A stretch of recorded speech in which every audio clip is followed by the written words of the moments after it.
ഭക്ഷണം രുചിച്ചു നോക്കുന്നത് വഴി നോമ്പ് നഷ്ടപ്പെടുമോ? ഭക്ഷണം രുചിച്ചു നോക്കുമ്പോൾ തിന്നുകയോ കുടിക്കുകയോ ചെയ്യുന്നില്ല.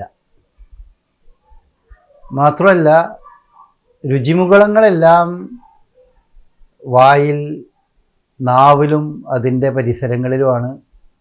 അതുകൊണ്ട് ഭക്ഷണം വായിലിട്ട് രുചി നോക്കുമ്പോൾ രുചി അറിയാൻ അത് ഉപകരിക്കും. എന്നാൽ രുചി നോക്കുന്ന ഭക്ഷണം അന്നനാളത്തിലേക്ക് ഇറങ്ങിപ്പോകാതിരിക്കാൻ വളരെ ശ്രദ്ധിക്കണം.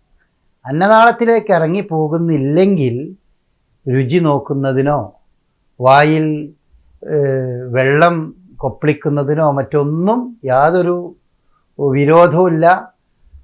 അതൊക്കെ നോമ്പ് മുറിഞ്ഞു പോകുന്നതിൻ്റെ കാരണവുമല്ല.